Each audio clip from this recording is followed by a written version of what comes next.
ശ്രദ്ധിക്കപ്പെടാത്ത ചില സുന്നത്തുകൾ. ഇതാണ് ഇന്നത്തെ നമ്മുടെ വിഷയം.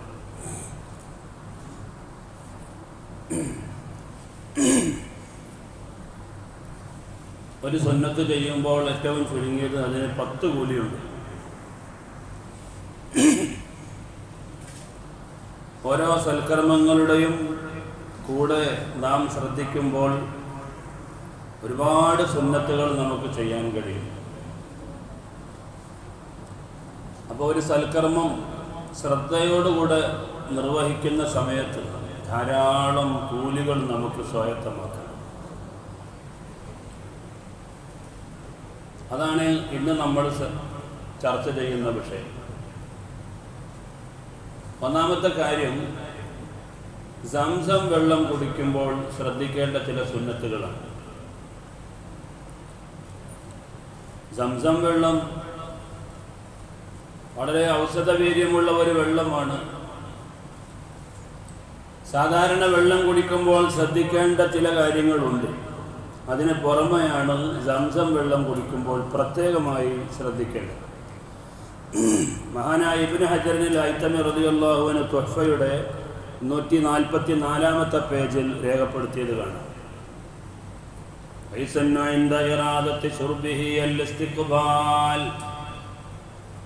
സംസം വെള്ളം കുടിക്കുന്ന സമയത്ത് ഖിബിലക്ക് മുന്നിട്ടൽ സുന്നത്താണ്. ഉണ്ടോ? സാധാരണ വെള്ളം കുടിക്കുമ്പോൾ ഇപ്പോൾ ഖിബിലക്ക് മുന്നിടണമെന്ന് നിയമമുണ്ടോ? ഇല്ല. എന്നാൽ സംസം വെള്ളം കുടിക്കുമ്പോൾ ഖിബിലക്ക് മുന്നിടൽ സുന്നത്താണ്. അതുപോലെ തന്നെ വൽ ജുലൂസു, ഇരുന്നു കൊണ്ട് കുടിക്കൽ സുന്നത്താണ്. അത് ബാക്കിയുള്ള വെള്ളം കുടിക്കുമ്പോഴും ശ്രദ്ധിക്കേണ്ട കാര്യമാണ്. പിന്നെ എന്ത് വേണം? കുടിക്കുന്നതിന് മുന്നായി അവന് പറയണം, അത് സുന്നത്താണ്. എന്താ പറയേണ്ടത്? അല്ലാഹുമ്മ ഇന്നഹു ബലഗനി അന്ന റസൂലക മുഹമ്മദൻ സ്വല്ലല്ലാഹു അലൈഹി വസല്ലം ഖാല മാഉ സംസം ലിമാ ശുരിബ ലഹു അല്ലാഹുമ്മ ഇന്നി അശ്റബഹു ലികദാ അല്ലാഹുമ്മ ഫഫ്അൽ ലി ദാലിക ബിഫദ്ലിക. അല്ലാഹുവേ, എന്തൊരു ഉദ്ദേശം വെച്ചുകൊണ്ടാണ് ഒരാൾ സംസം വെള്ളം കുടിക്കുന്നതെങ്കിൽ അതിനെല്ലാം അത് പര്യാപ്തമാണെന്ന് നിന്റെ ഹബീബ് മുഹമ്മദ് നബി സല്ലല്ലാഹു അലൈഹി വസല്ലം തങ്ങൾ പറഞ്ഞതാണ്. അതുകൊണ്ട് ഇന്ന ആവശ്യത്തിന് വേണ്ടി ഞാൻ സംസം വെള്ളം കുടിക്കുന്നു എന്ന് നിയ്യത്ത് ചെയ്തുകൊണ്ട് ഈ വാക്ക് പറഞ്ഞുകൊണ്ട് സംസം വെള്ളം കുടിക്കൽ സുന്നത്താണ്. ആരാ? ശാഫിഈ മദ്ഹബിലെ ഏറ്റവും പ്രാമാണികനായ ഇബ്നു ഹജറിൽ ഹൈതമി റളിയല്ലാഹു അൻഹു തന്റെ തുഹ്ഫ എന്ന് പറയുന്ന ഗ്രന്ഥത്തിലാണ് ഇത് രേഖപ്പെടുത്തുന്നത്. സാധാരണ വെള്ളം കുടിക്കുമ്പോൾ ശ്രദ്ധിക്കേണ്ട 9 കാര്യങ്ങളുണ്ട്. അതിന് പുറമെയാണ് സംസം വെള്ളം കുടിക്കുമ്പോൾ ഖിബിലക്ക് മുന്നിടുക എന്നതും, എന്തൊരാവശ്യത്തിന് വേണ്ടിയാണ് ഞാൻ ഈ സംസം വെള്ളം കുടിക്കുന്നത് എന്ന് പറഞ്ഞുകൊണ്ട് വെള്ളം കുടിക്കുക എന്ന് പറയുന്നത്.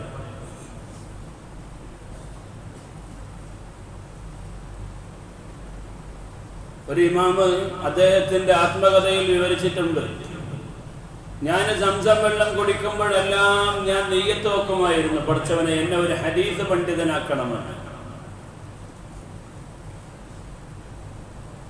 അപ്പോൾ ആ നിയ്യത്തിന്റെ ബറക്കത്ത് കൊണ്ടായിരിക്കാം എനിക്ക് ഹദീസ് പണ്ഡിതനാകാൻ കഴിഞ്ഞു. ആരാ പറയുന്നത്? മഹാനായ ഇമാം സുയൂത്തി റഹ്മത്തുള്ളാഹി അലൈഹി തങ്ങൾ പറയുകയാണ്. 5 ലക്ഷം ഹദീസ് മനപ്പാടമുള്ള ആളായിരുന്നു മഹാനായ ഇമാം സുയൂത്തി റഹ്മത്തുള്ളാഹി അലൈഹി. 500 ഗ്രന്ഥങ്ങൾ രചന നടത്തിയ ആളാണ്. ജലാലൈനി എന്ന് പറയുന്ന ഒരു തഫ്സീറിന്റെ ഗ്രന്ഥം പള്ളി ദർസിൽ ഓതുന്നുണ്ട്. ഇത് ഓതാത്ത മൗലവിമാരുണ്ടാവില്ല. മഹാനായ ഇമാം സുയൂത്തി റഹ്മത്തുള്ളാഹി അലൈഹി തങ്ങളാണ് പ്രിയപ്പെട്ടവരെ അതിൻ്റെ ഒരു രചയിതാവ്. ജലാലൈനി എന്ന് പറഞ്ഞാൽ ജലീലായ 2 ഇമാമിങ്ങൾ എഴുതിയത് കൊണ്ടാണ് അതിന് ജലാലൈനി എന്ന് പേരിട്ടത്. ഒന്ന് മഹല്ലി ഇമാമാണ്, മറ്റൊന്ന് സുയൂത്തി ഇമാമിന്റെ മക്ബറ സ്ഥിതി ചെയ്യുന്നത് മിസ്റിലാണ്, ഈജിപ്തിലാണ്. ഞാൻ സിയാറത്ത് ചെയ്തിട്ടുണ്ട്. വലിയ മഹാനായിരുന്നു, ഒരുപാട് ഗ്രന്ഥങ്ങൾ രചിച്ചിട്ടുണ്ട്. മഹാനവരുകൾ നടന്നു പോകുമ്പോൾ ആരെങ്കിലും ഒരു സംശയം ചോദിച്ചാൽ മൂപ്പര് അവിടെ ആ സംശയം കുറിച്ചിടുന്ന. എന്നിട്ട് മൂപ്പര് പറയാം, ഈ വിഷയത്തിൽ ജനങ്ങൾക്ക് സംശയം ഉണ്ടല്ലേ, എന്നാൽ പിന്നെ അതൊന്ന് ദൂരീകരിക്കണം. ഉടനെ ഒരു കിതാബാണ്. പിന്നെ ആ സംശയവുമായി ബന്ധപ്പെട്ടുകൊണ്ടുള്ള മുഴുവൻ കാര്യങ്ങളും സമാഹരിച്ച് ഒരു ഗ്രന്ഥം മുപ്പരം എഴുതി. അങ്ങനെ 500 ഗ്രന്ഥങ്ങൾ എഴുതിയ മഹാപണ്ഡിതനാണ്. ഞാനൊരു മദ്ഹബിന്റെ ഇമാമാണ് എന്ന് പോലും മഹാനവറുകൾ വാദിച്ചു പോയി. പക്ഷെ ആ വാദത്തിന് മുമ്പിൽ പിടിച്ചു നിൽക്കാൻ കഴിഞ്ഞില്ല. അത് വേറെ കാര്യം. ജനങ്ങൾ ചോദ്യം ചോദിച്ച് മുട്ടിച്ചു. അപ്പം മൂപ്പര് ബാക്കിലൊക്കെ ഓടിയില്ല. അത് ഞാൻ പറയുന്നത് മൂപ്പരെ കുറവാക്കാൻ വേണ്ടിയല്ല. അത്രയും വിവരമുള്ള ആൾക്ക് ഒരു മദ്ഹബിന്റെ ഇമാമാകാൻ കഴിയുള്ളൂ എന്ന് പറയാൻ വേണ്ടിയാണ്. 10 ലക്ഷം ഹദീസ് മനഃപ്പാഠമാക്കിയ മഹാനായ അഹ്മദ് ബിൻ ഹംബൽ റളിയല്ലാഹു അൻഹു പറഞ്ഞു, പല ചോദ്യങ്ങൾക്കും എനിക്ക് ഇപ്പോഴും മറുപടി പറയാൻ കഴിയുന്നില്ല. അതുകൊണ്ട് എൻ്റെ അധിക നിയമങ്ങളും ഷാഫി ഇമാമിന്റെ നിയമം തന്നെയാണ്. കാരണം മഹാനവറുകളുടെ ശിഷ്യനായിരുന്നു മഹാനായ അഹ്മദ് ബിൻ ഹംബൽ റളിയല്ലാഹു അൻഹു. ഷാഫി മദ്ഹബും ഹംബലി മദ്ഹബും ഏകദേശ ഭാഗങ്ങളിലും ഒരുപോലെ താതാത്മ്യം പ്രാപിച്ചതായി നമുക്ക് കാണാൻ കഴിയും. അതിൻ്റെ കാരണം പല വിഷയങ്ങളിലും ഗവേഷണം നടത്തിയിട്ട് അതിൻ്റെ ഒരു പര്യവസാനത്തിലെത്താൻ കഴിയാതെ വരുമ്പോൾ എൻ്റെ മദ്ഹബ് മഹാനായ ഇമാമുന ശാഫിഈ റളിയല്ലാഹു അൻഹുവിന്റെ മദ്ഹബാണ് എന്ന് മഹാനവർ പറയും. ഏതായിരുന്നാലും പറഞ്ഞുകൊണ്ട് വന്നൊരു സംസം വെള്ളം കുടിക്കുന്ന സമയത്ത് സാധാരണ വെള്ളം കുടിക്കുന്നതിൽ കവിഞ്ഞ് ഈ കാര്യം ശ്രദ്ധിക്കാറുണ്ട്. കിബിലക്ക് മുന്നിട്ട് വെള്ളം കുടിക്കണം, സംസം വെള്ളം കുടിക്കണം. അതുപോലെ സംസം വെള്ളം കുടിക്കുന്നതിന് മുമ്പ് നിയ്യത്ത് ചെയ്യണം. വെള്ളം കുടിക്കുമ്പോൾ ശ്രദ്ധിക്കേണ്ട ഒരുപാട് കാര്യങ്ങളുണ്ട്. അത് നമുക്കറിയാലോ. ഒന്ന്, പാത്രം വലത്തെ കൈകൊണ്ട് പിടിക്കണം. 9 സുന്നത്തുകളുണ്ട്. ഒരു ഗ്ലാസ് വെള്ളം കുടിക്കുമ്പോൾ 9 സുന്നത്ത് നമ്മൾ കീപ്പ് ചെയ്താൽ 90 കൂലിയുണ്ടെന്ന് അർത്ഥം. ഒന്ന് ആലോചിച്ച് നോക്കി നിങ്ങൾ. ഒരു ദിവസം എത്ര നേരം വെള്ളം കുടിക്കും? നോമ്പ് നോൽക്കാത്ത സമയത്ത്. നോമ്പുകാരനായാൽ തന്നെ മഗ്‌രിബിന് ശേഷം പ്രഭാതത്തിന് മുമ്പായിട്ട് എത്ര വെള്ളം കുടിക്കും നമ്മൾ? ആ സമയത്തെല്ലാം ഈ ഒരു സുന്നത്ത് നമ്മൾ കീപ്പ് ചെയ്യുമ്പോൾ നമുക്ക് എത്ര കൂലിയാണ്. കേവലം ഒരു വെള്ളം കുടിക്കുന്ന ഒരു ഗ്ലാസ് വെള്ളം കുടിക്കുമ്പോൾ മാത്രം 90 കൂലി നമുക്ക് സ്വായത്തമാക്കാൻ കഴിയുമെങ്കിൽ ഏതോ ഒരു സൽക്കർമ്മം ചെയ്യുമ്പോഴും അതുമായി അനുബന്ധമായ സുന്നത്തുകൾ നമ്മൾ കീപ്പ് ചെയ്താൽ ധാരാളം കൂലി നമുക്ക് കിട്ടും. ചുരുങ്ങിയതാണ് ഒരു സുന്നത്തിന് 10 കൂലി എന്ന് പറയുന്നത്. അപ്പോൾ വലത്തെ കൈ കൊണ്ട് കുടിക്കുക, വലത്തെ കൈ കൊണ്ട് പിടിക്കുക, ബിസ്മി ചൊല്ലുക, അല്ലേ? അതുപോലെ തന്നെ വെള്ളം കുടിക്കുന്നതിന് മുമ്പായി സൂക്ഷ്മമായി അതിലേക്ക് ഗ്ലാസ്സിലേക്ക് നോക്കുക. ഈ തരുന്ന വെള്ളം ഇത് വെള്ളമാണോ ചായയാണോ ഇനി അതല്ല വിഷമാണോ കള്ളാണോ എന്താണെന്ന് നോക്കണ്ടേ? ചില പറ്റിച്ചാലോ, അല്ലേ? ചില ആളുകളൊക്കെ മരണപ്പെട്ടു പോയതൊക്കെ നമ്മൾ കേൾക്കുന്നില്ലേ വാർത്തയിൽ? കള്ളാണ് എന്ന് വിചാരിച്ചിട്ട് അവർ കുടിച്ചപ്പോൾ അത് വിഷമായിരുന്നു, മരണപ്പെട്ടു പോയി. അങ്ങനെ എത്ര സംഭവങ്ങൾ നമ്മുടെ കേരളത്തിൽ റിപ്പോർട്ട് ചെയ്തിട്ടുണ്ട്. അതുകൊണ്ട് വെള്ളം കുടിക്കുന്നത് എന്താണ്, ആ വെള്ളം സസൂക്ഷ്മമായി അതിലേക്കൊന്ന് നോക്കണം. അതുപോലെ തന്നെ ഒറ്റ ശ്വാസത്തിന് വെള്ളം കുടിക്കാതിരിക്കുക. അത് ഒട്ടകത്തിൻ്റെ പരിപാടിയാണ്. തലയും കൊണ്ട് ഇട്ടാൽ പിന്നെ തീർന്നിട്ടേ മുപ്പര് തല പൊക്കുള്ളൂ. അങ്ങനെ ചെയ്യരുത്. ഒറ്റയടിക്ക് വെള്ളം കുടിച്ച് തീർക്കരുത്. ഏറ്റവും ചുരുങ്ങിയത് ഒരു 3 ശ്വാസമെങ്കിലും പുറത്തേക്ക് വിടണമെന്നാണ്. എന്നാൽ ശ്വാസം വെള്ളത്തിലേക്ക് ശ്വാസം വിടാനും പാടില്ല. അപ്പോൾ വെള്ളം ഇങ്ങനെ കുടിച്ചിട്ട് ശ്വാസം മുട്ടുന്ന സമയത്ത് നിർത്തിയിട്ട് ആ ശ്വാസം പുറത്തേക്ക് വിടണം. കുടിക്കുന്ന വെള്ളത്തിലേക്ക് ശ്വാസം വിടാൻ പാടില്ല. അത് വേറെ ഒരു സുന്നത്താണ്. പിന്നെയോ വെള്ളം കുടിച്ചതിന് ശേഷം അൽഹംദുലില്ലാഹ് എന്ന് പറയണം. കുടിച്ചുകൊണ്ടിരിക്കുന്ന പാത്രത്തിലേക്ക് വീണ്ടും സൂക്ഷ്മമായി നോക്കണം. 3 പ്രാവശ്യമായി കുടിച്ചു തീർക്കാൻ ശ്രമിക്കണം. അവസാനിക്കുമ്പോൾ അൽഹംദുലില്ലാഹ് എന്ന് ചൊല്ലണം. കീമിയാ ഉസ്സാഅദ എന്ന് പറയുന്ന ഗ്രന്ഥത്തിലാണ് ഇത് രേഖപ്പെടുത്തിയത്. മഹാനായ ഇമാം മാലിക് റളിയല്ലാഹു അൻഹു എഴുതിയ മുവത്ത എന്ന് പറയുന്ന ഒരു ഗ്രന്ഥമുണ്ട്. അതിൽ വേറെയും സുന്നത്തുകൾ കാണാം. ആദ്യമായി ഒരു സദസ്സിൽ വെള്ളം കുടിക്കുന്ന ആള് അല്ലെങ്കിൽ ഭക്ഷണം കഴിക്കുന്ന ആള് ഉറക്കെ ബിസ്മി ചൊല്ലണമെന്നാണ് നിയമം. അപ്പൊ ആ സദസ്സിന്റെ ബാധ്യത തീർന്നു എന്നാണ്.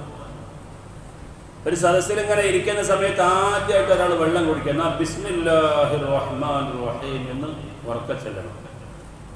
അപ്പൊ ആ സദസ്സിന്റെ ബാധ്യത തീർന്നു. ബാക്കിയുള്ളവർക്ക് സുന്നത്തുണ്ട്, എങ്കിലും ബാക്കിയുള്ളവർ ചെല്ലിയില്ല എന്ന ഒരു ആക്ഷേപമില്ല. കാരണം അവർക്ക് വേണ്ടി എല്ലാവർക്കും കൂടിയാണ് അയാൾ ഉറക്കെ ചെല്ലിയത്.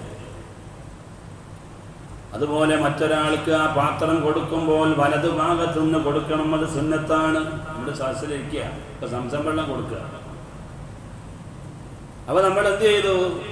ഞാൻ കുടിച്ചതിന് ശേഷം വേറൊരാൾക്ക് ആ പാത്രം കൈമാറുമ്പോൾ വലതു ഭാഗത്തിലൂടെ കൈമാറണം. ഭക്ഷണത്തിന്റെ ഇടയിൽ വെള്ളം കുടിക്കാതിരിക്കണം, ശ്രദ്ധിക്കേണ്ട കാര്യമാണ്. അത് ആരോഗ്യശാസ്ത്രവും പറയുന്നുണ്ടല്ലോ, ഭക്ഷണത്തിന്റെ ഇടയിൽ വെള്ളം കുടിക്കരുത്. വെള്ളം ആദ്യം കുടിക്കുക, എന്നിട്ട് പിന്നെ ഭക്ഷണം കഴിക്കുക, അതിന് ശേഷം വെള്ളം കുടിക്കുക. നമ്മൾ നല്ല ബിരിയാണി ഉഷാറായിട്ട് കഴിച്ചാലും അതിൻ്റെ കൂടെ നമ്മൾ വെള്ളം കുടിച്ചില്ല എങ്കിൽ നമുക്ക് ഒരു ക്ഷീണവും ഉണ്ടാവില്ല. ഇതെന്ന മുതൽ നിങ്ങളൊന്ന് പ്രാക്ടീസ് ചെയ്ത് നോക്കി. നമുക്ക് ഭക്ഷണം കഴിച്ചതിൻ്റെ പേരിൽ ക്ഷീണം അനുഭവപ്പെടുന്നുണ്ടെങ്കിൽ അതിൻ്റെ കാരണം ഭക്ഷണത്തിൻ്റെ കൂടെ തന്നെ വെള്ളവും കൂടി കുടിക്കുന്നതുകൊണ്ടാണ്. ഏറ്റവും ചുരുങ്ങിയത് ഭക്ഷണം കഴിച്ചതിന് ശേഷം 1 മണിക്കൂർ കഴിഞ്ഞിട്ട് അല്ലെങ്കിൽ ഒരു അരമണിക്കൂർ കഴിഞ്ഞിട്ട് ആ വെള്ളം കുടിച്ചാൽ നമുക്ക് നല്ല സമാധാനം ഉണ്ടാകും. ഭക്ഷണത്തിന്റെ ഇടയിൽ വെള്ളം കുടിക്കാൻ പാടില്ല. മുവത്ത എന്ന് പറയുന്ന ഇമാം മാലിക്കിന്റെ റളിയല്ലാഹു അൻഹു ഹദീസിന്റെ ഗ്രന്ഥം വിശദീകരിച്ചുകൊണ്ട് മസാലിക് എന്ന് പറയുന്ന ഗ്രന്ഥത്തിൽ രേഖപ്പെടുത്തുകയാണ്, ഭക്ഷണത്തിനിടയിൽ വെള്ളം കുടിക്കരുത്. കുടിക്കേണ്ടി വന്നാൽ 3 ഉരുളക്കു ശേഷമായിട്ട് വെള്ളം കുടിക്കുക. കുടിക്കുമ്പോൾ തന്നെ അല്പം മാത്രം കുടിക്കുക. ഇരുന്ന് കുടിക്കുക. വലത്തെ ഭാഗം കൊണ്ട് തുടങ്ങുക. വെള്ളത്തിൽ ഊതാതിരിക്കുക. വെള്ളത്തിലേക്ക് ശ്വാസം വിടാതിരിക്കുക. വലിയ പാത്രത്തിൽ നിന്ന് വെള്ളം കുടിക്കാതിരിക്കുക. ഒരു ജഗ്ഗുണ്ട്, ഒരു ഗ്ലാസ്സും ഉണ്ട്. അപ്പോൾ ജഗ്ഗ് അങ്ങോട്ട് തുറന്നിട്ട് ജഗ്ഗെടുത്ത് അങ്ങോട്ട് കുടിക്കുക. അത് ചെയ്യരുത്. ഇത് ഗ്ലാസ്സിൽ ഒഴിച്ച് കുടിക്കണം. അതുപോലെ തന്നെ പൊട്ടിയ പാത്രത്തിൽ വെള്ളം കുടിക്കാതിരിക്കുക. ശത്രുക്കളിൽ നിന്ന് വെള്ളം വാങ്ങി കുടിക്കാതിരിക്കുക. സ്വർണത്തിനാലോ വെള്ളിയാലോ ഉള്ള അല്ലെങ്കിൽ രത്നത്തിനാലോ നിർമ്മിക്കപ്പെട്ട പാത്രത്തിൽ വെള്ളം കുടിക്കാതിരിക്കുക. അത് ഹറാമാണ്. സ്വർണ്ണപാത്രത്തിലും വെള്ളിപ്പാത്രത്തിലും വെള്ളം കുടിക്കാൻ പാടില്ല. സ്വർണം, വെള്ളി, മൈലാഞ്ചി, പട്ട്, ഈ 4 കാര്യങ്ങളും പുരുഷന്മാർക്ക് നിഷിദ്ധമാക്കിയിരിക്കുകയാണ്. സ്വർണം, വെള്ളി, മൈലാഞ്ചി, പട്ട്, ഇതിൽ നിശ്ചയിക്കപ്പെട്ട ചെറിയ ഒരു കതിർ മാത്രം ഉപയോഗിക്കാം. ഒരാൾ പല്ല് പോയി, അയാൾക്ക് സ്വർണ്ണപ്പല്ല് വെക്കണമെന്ന് വിചാരിച്ചതിന് കുഴപ്പമില്ല. അതുപോലെ ഒരാൾക്കൊരു വെള്ളിയുടെ മോതിരം ധരിക്കണമെന്ന് വിചാരിച്ചു, 2ാമത്തെ മോതിരം പറ്റില്ല, ഒറ്റ മോതിരം വേണമെങ്കിൽ ധരിക്കാം. മൈലാഞ്ചി പുരുഷന്മാർക്ക് ഹറാമാണ്. താടിയും മുടിയൊക്കെ ഇങ്ങോട്ട് നരച്ച് വെള്ളി പോലെ ആയിട്ടുണ്ട്, എന്നാൽ വേണമെങ്കിൽ മൈലാഞ്ചി ഇല്ല, സുന്നത്താണ്. നമ്മുടെ നാട്ടിലെ കുറേ ചോപ്പന്മാർ ഒരു ബ്രിട്ടീഷുകാരാന്ന് വിചാരിക്കണ്ട, അവർ മൈലാഞ്ചി ഇട്ട ആൾക്കാർ, സുന്നത്താണ്. എന്തായാലും താടിക്കും മുടിക്കും കറുത്ത ചായം കൊടുക്കാൻ പാടില്ല, അത് ഹറാമാണ്. മഹാന്മാരായ ഫുഖഹാ അത് പറയുന്നുണ്ട്. അത് ചോപ്പാക്കിയാലോ സുന്നത്തായി, കാണാൻ നല്ല രസമുണ്ടാവും. അതുപോലെ തന്നെ പട്ട് എന്ന് പറയുന്നത് പുരുഷന്മാർക്ക് ഹറാമാണ്. യുദ്ധാവശ്യത്തിന് വേണ്ടി പട്ട് വേണമെങ്കിൽ ധരിക്കാം. പട്ടിനൊരു പ്രത്യേകതയുണ്ട്, എന്തെങ്കിലും അമ്പോ മറ്റോ കൊള്ളുമ്പോൾ അത് നൈസായിട്ട് ഇങ്ങനെ സ്പ്ലിറ്റായിട്ട് അങ്ങ് പോകും. ശരീരത്തിൽ അതിൻ്റെ പ്രഹരം ഏൽക്കാതിരിക്കാൻ നല്ലതാണ്.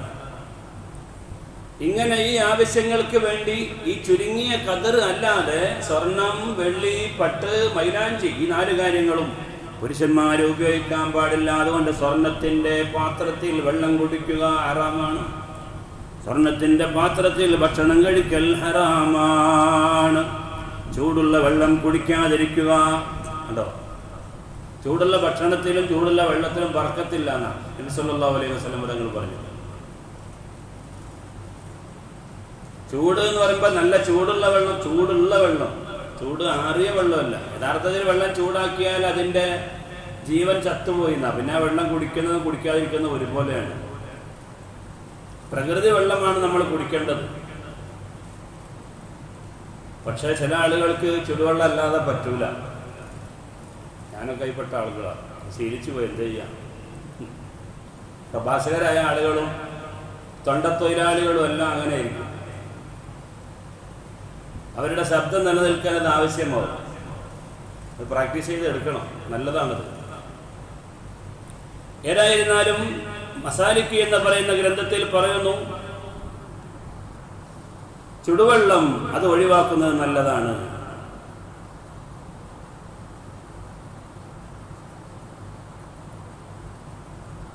ബിസ്മി ചൊല്ലിയിട്ട് വെള്ളം കുടിക്കുമ്പോൾ തന്നെ അതുമായി ബന്ധപ്പെട്ട ഷർറുകളെല്ലാം മാറിക്കിട്ടും.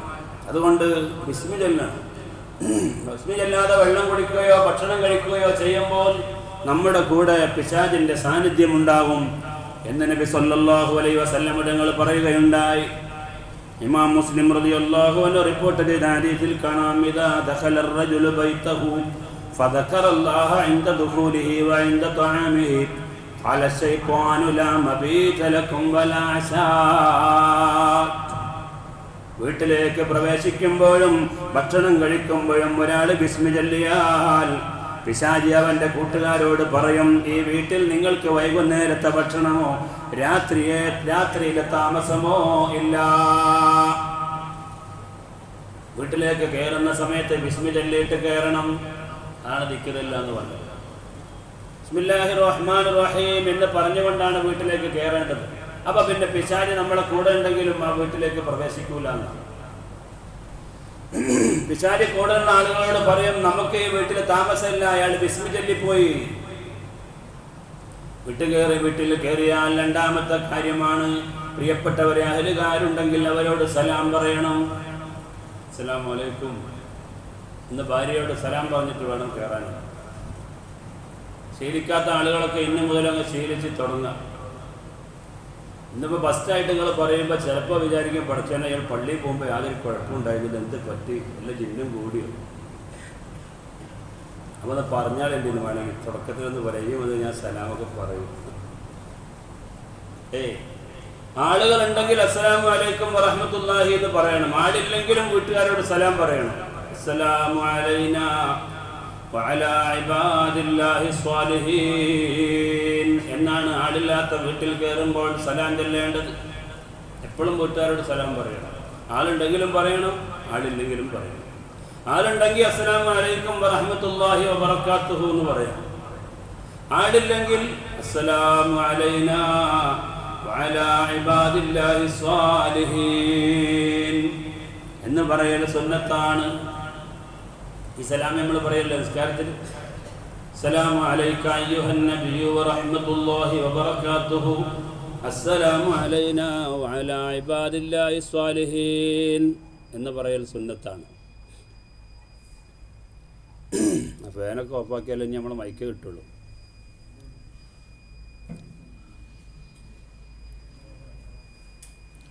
ഓഫാക്കുമ്പോൾ തന്നെ കറണ്ട് വരും ചെയ്യും.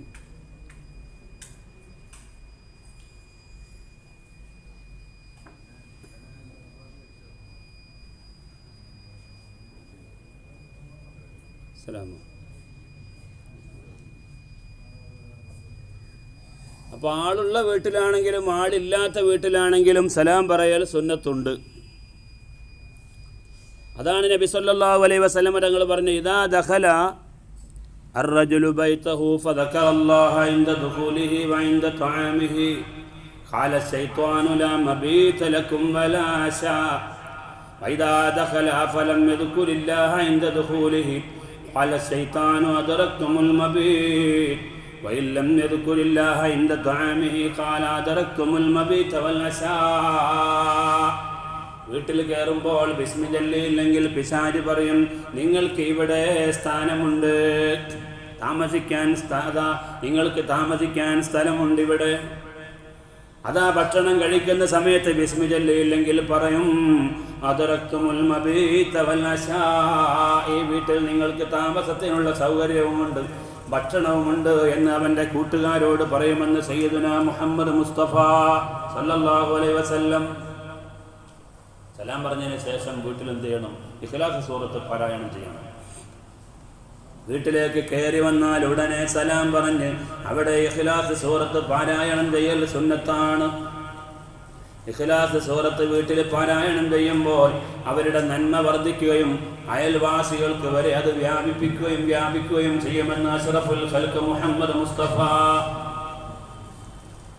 എപ്പോഴും ഇച്ചിരിയെങ്കിലും ഖുർആൻ വീട്ടിൽ ഓതണമെന്നാണ്. പള്ളിയിൽ ഖുർആൻ ഓതുന്ന ആളാണ്, എന്നാലും വേണം വീട്ടിൽ പോയിട്ട് ഇച്ചിരി ഖുർആൻ ഓതുക. നബി സല്ലല്ലാഹു അലൈഹി വസല്ലം തങ്ങൾ പറഞ്ഞു, കൻസുൽ ഉമ്മാർ എന്ന് പറയുന്ന ഗ്രന്ഥത്തിൽ കാണാം, ഇദ്ഖിറൂ ലിബുയൂതികും നസീബൻ മിനൽ ഖുർആൻ. അതാ ഖുർആനിൽ നിന്ന് ഒരു വിഹിതം നിങ്ങളുടെ വീടുകൾക്ക് നിങ്ങൾ സൂക്ഷിച്ചു വെക്കണമെന്ന് നബി തങ്ങൾ പറയുകയാണ്. ഫഇന്നൽ ബൈത ഇദാ ഖുരിയ ഫീഹി ആനസ അലാ അഹ്ലിഹി വകസുറ ഖൈറുഹു വകാന സുക്കാനുഹു മുഅ്മിനിൽ ജിന്നി. ഖുർആൻ ഓതുന്ന വീട്ടിൽ ഖൈർ വർദ്ധിക്കും, ആ വീട്ടുകാർക്ക് സന്തോഷമുണ്ടാകും, ആ വീട്ടിലെ താമസക്കാർ മുഅ്മിനീങ്ങളായ ജിന്നുകളായിരിക്കുമെന്ന് സയ്യിദുനാ മുഹമ്മദ് മുസ്തഫ. മുഅ്മിനീങ്ങളായ ജിന്നുകളുണ്ടായാലും റഹ്മത്തിന്റെ മാലാക്കമാരുണ്ടായാലും ആ വീട്ടിൽ ഖൈറും ബറക്കത്തും കൂടും. റഹ്മത്തിന്റെ മാലാക്കമാര് വീട്ടിലുണ്ടാകുമ്പോഴും സ്വാലിഹീങ്ങളായ ജിന്നുകൾ ഉണ്ടാകുമ്പോഴും ആ വീട്ടുകാർക്ക് വേണ്ടി ഇങ്ങനെ ദ്വാരുന്നോണ്ടിരിക്കും. അതുകൊണ്ടാണ് നബി സല്ലല്ലാഹു അലൈഹി വസല്ലം തങ്ങൾ പറഞ്ഞത്, റഹ്മത്തിന്റെ മാലാക്കമാർക്ക് തടസ്സമാകുന്ന ഒന്നും നിങ്ങൾ വീട്ടിൽ വെക്കരുത്. പ്രതിമ വെക്കാൻ പാടില്ല, ഫോട്ടോ വെക്കാൻ പാടില്ല, നായയെ വളർത്താൻ പാടില്ല. അതുപോലെ പാത്രങ്ങൾ രാത്രിയിൽ ഭക്ഷണം കഴിച്ചിട്ട് കഴുകാതെ വെക്കാൻ പാടില്ല. അവിടെ ഒന്നും റഹ്മത്തിന്റെ മാലാക്കന്മാർ ഇറങ്ങൂല എന്നാണ്. വീട് അടിച്ചു വാരിയിട്ട് അതിൻ്റെ വേസ്റ്റ് ഉണ്ടല്ലോ, ഇത് വീട്ടിന്റെ മൂലയിൽ തന്നെ കൂട്ടി വെക്കുക, അല്ലെങ്കിൽ കൊട്ടയിലാക്കി വെക്കുക. രാത്രിയിലാകുമ്പോഴേക്കും അത് ഒഴിവാക്കണം. രാത്രി സമയങ്ങളിൽ വേസ്റ്റുകളൊന്നും നമ്മളെ വീട്ടിൽ പാടില്ല. എന്നാൽ റഹ്മത്തിന്റെ മാലാക്കന്മാരുടെ സാന്നിധ്യം ഉണ്ടാകും. ഖുർആൻ ഓതുന്ന വീടുകളിൽ സ്വാലിഹീങ്ങളായ മുഅ്മിനീങ്ങളായ ജിന്നുകളുണ്ടാകും. അവരുടെ പ്രാർത്ഥന നമുക്ക് ലഭിക്കും. وإذا لم يقرأ فيه أوحش على أهله وقل خيره وكان سكانه كفرة الجن. ഖുർആൻ ഓതാത്ത വീട്ടിൽ ഏകാന്തത അനുഭവപ്പെടും, സ്വസ്ഥതയില്ല, നന്മകൾ കുറഞ്ഞു പോകും. ആ വീട്ടിലെ താമസക്കാർ കാഫിരീങ്ങളായ ജിന്നുകളായിരിക്കുമെന്ന് സയ്യിദുനാ മുഹമ്മദ് മുസ്തഫ. അവര് നമ്മളെ ദ്രോഹിക്കും, അവര് കുട്ടികൾക്ക് അസുഖമുണ്ടാക്കും, കുട്ടികൾ ഉറക്കത്തിൽ നിന്ന് നെട്ടിയുണരും. പ്രിയപ്പെട്ടവരെ, ഏകാന്തതയും അസ്വസ്ഥതയും ഉണ്ടായിത്തീരും. ഏതൊരു മനുഷ്യന്റെ കൂടെയും ഒരു സ്വാലിഹായ, ഏതൊരു മനുഷ്യന്റെ കൂടെയും ഒരു മലക്കുമുണ്ട്, ഒരു ജിന്നുമുണ്ട്. റഖീബ് അതീദ് എന്ന് പറയുന്ന നന്മയും തിന്മയും എഴുതുന്ന മലക്കുകളുണ്ട്. അതല്ല പറയുന്നത്. മനുഷ്യന്റെ ജന്മന അവനോട് ഊട്ടപ്പെട്ട രണ്ട് സാധനങ്ങളാണ്, ഒരു മലക്കും ഒരു ജിന്നും. ആ മലക്ക് നല്ലതിലേക്ക് നമ്മളെ പ്രോത്സാഹിപ്പിക്കും, ജിന്ന് കാഫിറാണ്, അവൻ തിന്മയിലേക്ക് നമ്മളെ പ്രോത്സാഹിപ്പിക്കും. എന്തെങ്കിലും ഒരു തിന്മ കാണുമ്പോൾ നമ്മളെ മനസ്സിങ്ങനെ ഇടയാട്ടം ഉണ്ടാവും, പോണ്ടേ. അപ്പോൾ നമ്മൾ നല്ല വഴിയിലേക്ക് തിരിയാനാണ് നമ്മുടെ മലക്ക് നമ്മളോട് നിർദ്ദേശിക്കുക. തെറ്റാട്ടോ, ചെയ്യുന്നത് ശരിയല്ല കേട്ടോ. അതേസമയം ജിന്ന് പറയും, ഒരുവട്ടമൊക്കെ ചെയ്യാം, റമദാനൊക്കെ വരാൻ പോവല്ലേ, തൗബ ഉണ്ടല്ലോ, നീ ആയുസ്സുണ്ടല്ലോ, പൊറുക്കലിനെ തേടിയാൽ പോരെ. ഇബാദത്ത് ചെയ്യുമ്പോൾ ദോഷങ്ങൾ പൊറുക്കുന്നൊക്കെയാണല്ലോ പറയണത്. ഇതിപ്പോൾ അതിനകത്ര വലിയൊരു കാര്യമൊന്നുമല്ല എന്നൊക്കെ പറഞ്ഞു മൂപ്പരിങ്ങനെ അതിൻ്റെ ഐഡിയ ഇങ്ങനെ ഒപ്പിച്ചു തരും. നബി സല്ലല്ലാഹു അലൈഹി വസല്ലം തങ്ങൾ പറഞ്ഞു, എല്ലാവരെയും ഏൽപ്പിക്കപ്പെട്ട ജിന്ന് കാഫിറാണ്, എന്നെ ഏൽപ്പിക്കപ്പെട്ട ജിന്ന് മാത്രം മുസ്ലിമാണ്. ഇത് റസൂലുള്ളാഹിന്റെ പ്രത്യേകത. അതുകൊണ്ട് എൻ്റെ ജിന്ന് എന്നോട് നന്മ മാത്രമാണ് ഉപദേശിക്കുന്നതെന്ന് അഷ്റഫുൽ ഖൽഖ് സയ്യിദുനാ മുഹമ്മദ് മുസ്തഫ. റൂഹാനി എന്ന് പറയുന്നൊരു സാധനം കേട്ടോ നിങ്ങൾ? റൂഹാനി എന്താ റൂഹാനി എന്ന് ചോദിച്ചു. പണ്ട് ഈക്കുള്ള കാലത്ത് മുഖാമുഖം നടത്തിയപ്പോൾ ഒരാൾ ചോദിച്ചു, എന്താണ് ഉസ്താദ് റൂഹാനി? ഒരു പറഞ്ഞ റൂഹ് എന്ന് പറഞ്ഞാൽ വഹ്ദാൻ, റൂഹാനി എന്ന് പറഞ്ഞാൽ തസ്നിയാണ്. കളിയാക്കിയിട്ട് ഒന്ന് സിംഗുലറാണെന്ന് പ്ലൂരലാണെന്ന അർത്ഥത്തിൽ. റൂഹാനി എന്ന് പറഞ്ഞാൽ ഒരു മനുഷ്യനെ ഏൽപ്പിക്കപ്പെട്ട കാഫിറായ ജിന്നുണ്ടല്ലോ, ഈ കാഫിറായ ജിന്നാണ് യഥാർത്ഥത്തിൽ നമ്മൾ മരിച്ചു പോകുമ്പോൾ, എന്ന് പറഞ്ഞാൽ അതിൻ്റെ വാക്താവ് മരണപ്പെട്ടു പോകുമ്പോൾ നല്ലവനല്ലെങ്കിൽ അയാൾ ഇവിടെ തന്നെ നിൽക്കും. കാരണം മൂപ്പരിന് പോകണം നരകത്തിക്ക. മോമിനായ മനുഷ്യന്റെ ജിന്ന് പോകുന്നത് ഇല്ലീൻ, മോമിനായ മനുഷ്യന്റെ റൂഹ് പോകുന്നത് ഇല്ലീൻ എന്ന് പറയുന്ന സ്ഥലത്തേക്കാണ്. അതേസമയം പ്രിയപ്പെട്ടവരെ, ഈമാനില്ലാത്ത മനുഷ്യന്റെ റൂഹ് പോകുന്നത് സിജ്ജീനിലേക്കാണ്. അപ്പോൾ ഈ മനുഷ്യന്റെ റൂഹ് പോകുമ്പോൾ യഥാർത്ഥത്തിൽ സ്വർഗത്തിലേക്കാണെങ്കിൽ കൂടെയുള്ള ജിന്ന് വിചാരിക്കും എനിക്കും സ്വർഗത്തിലേക്ക് പോകാനുള്ള അവസരം കിട്ടി, ഞാൻ പോകട്ടെ, മുപ്പരണ്ട് പോകും. അതിനെപ്പെടെ നിൽക്കേണ്ട ആവശ്യമില്ല, ഇതിനേക്കാൾ നല്ല ലോകത്തേക്കല്ലേ പോണത്. അതേസമയം കാഫിറായ ഈ റൂഹാനിയാണെങ്കിൽ, അല്ലെങ്കിൽ മരിച്ച മനുഷ്യൻ നരകത്തിലേക്കാണ് അദ്ദേഹത്തിന്റെ ആത്മാവ് കൊണ്ടുപോകുന്നതെങ്കിൽ അദ്ദേഹവുമായി ബന്ധപ്പെട്ട് കിടക്കുന്ന ആ കാഫിറായ ജിന്ന് റൂഹാനി ഖരീന് എന്ന് പറയുന്ന ആൾ ഇവിടെ മാറി നിൽക്കും. അവനാണ് പിന്നെ വേറൊരാളെ ശല്യം ചെയ്യാൻ പോകുന്നത്. തൂങ്ങി മരിച്ച ആൾക്ക് റൂഹാനി ഉണ്ടാവും ഉറപ്പാണ്. പെട്ടെന്ന് വാഹനം മേടിച്ച് മരിച്ചു, അദ്ദേഹത്തിന് വേണ്ട പോലെ അദ്ദേഹത്തിന് നിസ്കാരമുണ്ടായിരുന്നില്ല, നോമ്പുണ്ടായിരുന്നില്ല, അല്ലെങ്കിൽ മരിക്കുന്നതിന് മുമ്പ് നല്ല തൗബയുണ്ടായിരുന്നില്ല. അങ്ങനെയുള്ള മനുഷ്യരുടെ കാഫിറായ ജിന്നുണ്ടല്ലോ, അവൻ റൂഹാനിയായി ഇവിടെ അനുഭവപ്പെടുകയാണ്. അതിനാണ് പ്രേതം എന്ന് പറയാം, പ്രേതശല്യം. വല്യമ്മ മരണപ്പെട്ടു പോയി, നിസ്കാരമില്ലായിരുന്നു. വല്യപ്പ മരണപ്പെട്ടു പോയി, നിസ്കാരമില്ലായിരുന്നു. അപ്പൊ ആ വല്യപ്പാന്റെ പ്രേതപ്പെടുണ്ടാവും. അത് മക്കളെയോ കൊച്ചുമക്കളെയോ പിടികൂടും, സ്നേഹിക്കാൻ വരുന്നതായിരിക്കും. അവര് ശല്യം ചെയ്യൂല. അഥവാ അവർ ശല്യം ചെയ്യാനായിരിക്കില്ല ചിലപ്പോൾ വരുന്നത്. പക്ഷെ ഒരു റൂഹാനി ഒരു ശരീരത്തിൽ കൂടിയാൽ പിന്നെ അനേകായിരം റൂഹാനികൾ അവനിൽ വന്നുകൊണ്ടിരിക്കും. ബാക്കിയുള്ളവരൊക്കെ പിടിച്ചു കയറ്റും. അങ്ങനെ കാന്തം ഇരുമ്പ് കണ്ട മാതിരിയാണ്. റൂഹാനിൻ്റെ കൂടെ വേറെയുള്ള ആളുകളെ കണ്ടാൽ വരിക, നമുക്ക് ഒന്നിച്ച് പോകാന്ന് പറയും, എല്ലാവരെയും വിളിക്കും. പക്ഷെ ഉമ്മാന്റെ റൂഹാനി അവനെ ശല്യം ചെയ്യാൻ വേണ്ടി വന്നതായിരിക്കില്ല, അവനെ സ്നേഹിക്കാൻ വേണ്ടി വന്നതായിരിക്കും. പക്ഷെ ബാക്കിയുള്ള റൂഹാനി ഉണ്ടല്ലോ, അത് ഇവനെ ശല്യപ്പെടുത്തിക്കൊണ്ടേയിരിക്കും. അവന് തലവേദന, അവന് പനി, വീട്ടിലെന്നും രോഗം, അവൻ ആക്സിഡന്റ്, കാലുമുറിയൽ, പഠിക്കാൻ പറ്റാതിരിക്കുക, പഠിക്കുമ്പോൾ തലവേദന ഉണ്ടാകുക, കണ്ണ് കാണാതിരിക്കുക, നിസ്കരിക്കുമ്പോൾ ആരോ ബേക്കെന്ന് വിളിക്കുന്നുണ്ടെന്ന് തോന്നുക, റക്അത്ത് എത്രയായി ഓർമ്മയില്ലാതെയാവുക, പല പ്രശ്നങ്ങളുണ്ട്, നിരന്തരമായ രോഗങ്ങൾ. അവൻ പിശാചാണ്. ഏതൊരു മനുഷ്യന്റെ കൂടെയും ഉണ്ടാകും. അതേസമയം ജിന്ന് സ്വാലിഹായാലോ പ്രിയപ്പെട്ടവരെ രക്ഷപ്പെടും. ആ റൂഹ് സ്വർഗത്തിലേക്ക് പോകുമ്പോൾ അവന്റെ കൂടെ തന്നെ ഏൽപ്പിക്കപ്പെട്ട ആ ജിന്നും പോകണമെന്ന് വിചാരിക്കും. ഖരീന് എന്നാണ് ഹദീസുകളിൽ അതിന്റെ ഭാഷ്യം. അതുകൊണ്ട് നബി സല്ലല്ലാഹു അലൈഹി വസല്ലം തങ്ങൾ പറഞ്ഞു, നിങ്ങളുടെ വീടുകളിൽ ഖുർആൻ ഓതണം. ഖുർആൻ ഓതുന്ന വീടുകളിൽ കാന സുക്കാനുഹു മുഅ്മിനുൽ ജിന്നി, സാലിഹീങ്ങളായ ജിന്നുകൾ, മുഅ്മിനീങ്ങളായ ജിന്നുകളാണ് ആ വീട്ടിലുണ്ടാവുക. അപ്പൊ നിങ്ങളുടെ എല്ലാ പ്രയാസങ്ങളും അവർ തടുത്തു മാറ്റും. നീചത്വം അതെല്ലാം ഈ സാലിഹീങ്ങളായ ജിന്നുകൾ തടുത്തെറിയും. റഹ്മത്തിന്റെ മാലാക്കമാരുടെ കാവലുണ്ടാകും. നബി സല്ലല്ലാഹു അലൈഹി വസല്ലം തങ്ങൾ പറയുകയാണ്, അതുകൊണ്ട് ഭക്ഷണം കഴിക്കുന്ന സമയത്ത് എന്ന് വേണ്ട എന്തൊക്കെ നല്ല കാര്യങ്ങളുണ്ടോ അപ്പോഴൊക്കെ നമ്മൾ ബിസ്മി ചൊല്ലണം.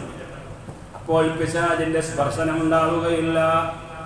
ഭാര്യയുമായി ബന്ധപ്പെടാൻ ഒരുങ്ങുന്നതിന് മുമ്പ്, വസ്ത്രം നീക്കുന്നതിന് മുമ്പ് തന്നെ ബിസ്മി ചൊല്ലി തുടങ്ങൽ സുന്നത്താണ്. അല്ലെങ്കിൽ അതിലുണ്ടാകുന്ന കുട്ടികൾക്ക് പൈശാചികമായ ബാധയേറ്റു പോവും. എന്തോ ഒരു നല്ല കാര്യം ചെയ്യുമ്പോഴും ബിസ്മി ചൊല്ലിയാൽ അവിടെ പിശാചിന്റെ സ്പർശനം അസ്തമിച്ചു പോയി. ഇഖ്റഅ ബിസ്മി റബ്ബിക്കല്ലദീ ഖലഖ്, ഈ ആയത്തെ വിശദീകരിച്ചുകൊണ്ട് മഹാന്മാരായ മുഫസ്സിറുകൾ രേഖപ്പെടുത്തി, ഏതൊക്കെ നല്ല കാര്യങ്ങളുണ്ടോ അതിന്റെ മുമ്പിലെല്ലാം ബിസ്മി ചൊല്ലൽ സുന്നത്താണ്.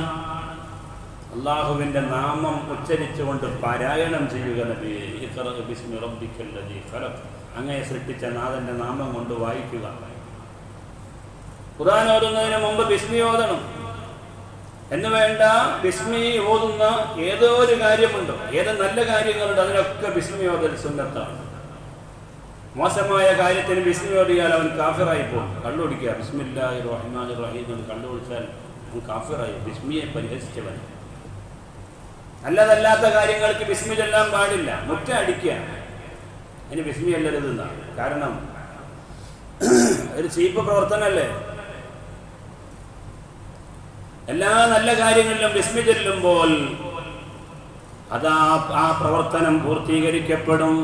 ഇല്ലെങ്കിലോ കുല്ലു അംറിൻ ദീബാലിൻ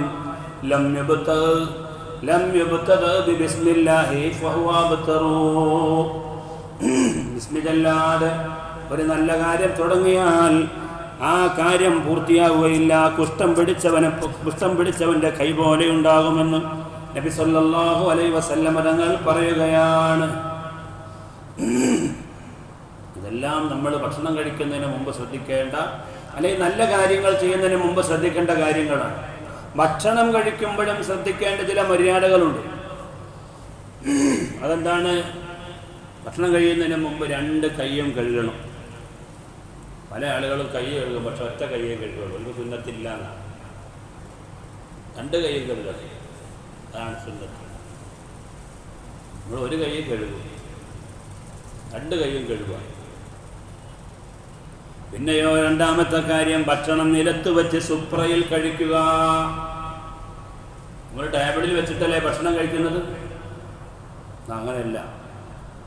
ഭക്ഷണം കഴിക്കേണ്ടത് ഇങ്ങനെ ആദ്യത്തെ തഹിയ്യാത്തിൽ നമ്മൾ ഇരിക്കില്ലേ, അതുപോലെ ഇരുന്നിട്ട് ഭക്ഷണം കഴിക്കുക. അല്ലെങ്കിൽ പിന്നെ രണ്ടാമത്തെ ഒരു രൂപം പറയുന്നുണ്ട്, ഈ വലത്തെ കാലിങ്ങനെ നാട്ടി വെക്കുക, എന്നിട്ട് ഇങ്ങനെ ഇരിക്കുക, എന്നിട്ട് ഭക്ഷണം കഴിക്കുക. ഇത് സുന്നത്താണ്. ഇതൊരു യുദ്ധത്തിൻ്റെ ശൈലിയാണ്. വലത്തെ കാലിങ്ങനെ നാട്ടി വെച്ചിട്ട് ഇടത്തെ കാലിൻ്റെ മേലെ ഇരിക്കുക. ഇതാണ് ഭക്ഷണം കഴിക്കുമ്പോൾ സുന്നത്തായ. അല്ലെങ്കിൽ ഇങ്ങനെ ഇരിക്കുക, ഇങ്ങനെ ഇരുന്നിട്ട് ഭക്ഷണം കഴിക്കുക. അല്ലേ? ജീവിക്കാൻ വേണ്ടി ഭക്ഷണം കഴിക്കുകയാണെങ്കിൽ അങ്ങനെയൊക്കെ കഴിച്ചാൽ മതി. ഭക്ഷണം കഴിക്കാൻ വേണ്ടി ജീവിക്കുകയാണെങ്കിലോ 2 രൂപമുണ്ട്. ഒന്ന് ജീവിക്കാൻ വേണ്ടി ഭക്ഷണം കഴിക്കുക, മറ്റൊന്ന് ഭക്ഷണം കഴിക്കാൻ വേണ്ടി ജീവിക്കുക. മനസ്സിലായില്ലേ? ഭക്ഷണം കൂടിയപ്പോൾ ഡോക്ടറെ അടുത്ത് പോയപ്പോൾ ഡോക്ടർ എന്ത് പറഞ്ഞു? 2 ചപ്പാത്തി കഴിച്ചാൽ മതി. അപ്പോൾ രോഗി എന്താ ചോദിക്കുന്നത്? അത് സാധാരണ കഴിക്കുന്ന ഭക്ഷണത്തിന് മുമ്പാണോ അതോ ശേഷമാണോ എന്നായിരിക്കും. മനസ്സിലായിട്ടോ? ഭക്ഷണം കൂടിയിട്ടാണ് ഷുഗർ ഉണ്ടായത്, കൊളസ്ട്രോൾ ഉണ്ടായത്, തടി കൂടിയത്, നീരുണ്ടായത്. അതുകൊണ്ട് നിങ്ങൾ എന്ത് ചെയ്യണം? ഇനി ഭക്ഷണം നിയന്ത്രിക്കണം. 2 ചപ്പാത്തി കഴിച്ചാൽ മതി. അപ്പോൾ രോഗി ചോദിക്കുക, അത് ഞാൻ സാധാരണ കഴിക്കുന്ന ഭക്ഷണത്തിന് മുമ്പാണോ അതോ ശേഷമാണോ? ഈ എന്താ പറയുക? അങ്ങനെ മൂപ്പര് എന്ത് ചെയ്തു? രണ്ടാമത് പിന്നെയും വന്നു. അപ്പോൾ പരിശോധന നടത്തിയപ്പോൾ യാതൊരു കുറവുമില്ല. അപ്പോൾ ഡോക്ടർ ചോദിച്ചാൽ, അല്ല ചപ്പാത്തി തന്നെയല്ലേ കഴിക്കണത്? അതെ. എന്നിട്ട് ഷുഗറിനൊന്നും കാര്യമായ കുറവില്ലല്ലോ. നിങ്ങൾ അപ്പം ഡോക്ടറോട് രോഗി പറയാം, ദയവ് ചെയ്ത് ഡോക്ടറെ 1 ചപ്പാത്തി കഴിച്ചാൽ മതി എന്ന് പറയരുത്. ഇപ്പം തന്നെ ചപ്പാത്തിയുടെ ഉള്ളിൽ വെന്ത് കിട്ടുന്നില്ല. മനസ്സിലാവുണ്ടോ? സാധാരണ ആൾ കഴിക്കുന്നത് 20 ചപ്പാത്തി, അത് 2 കഴിച്ചാൽ മതി എന്ന് പറഞ്ഞപ്പോൾ ആ 20 ചപ്പാത്തിയുടെ മാവ് കൊണ്ട് 2 ചപ്പാത്തി ഇട്ടിട്ടാണ് ഇപ്പം മൂപ്പര് എന്ത് ചെയ്യണത്? കഴിക്കണത്. അതുകൊണ്ട് ഉള്ള വേഗമോ? അതുകൊണ്ട് ഡോക്ടറോട് പറയണേ, ഇപ്പം തന്നെ എന്ത് ചെയ്യുന്നില്ല?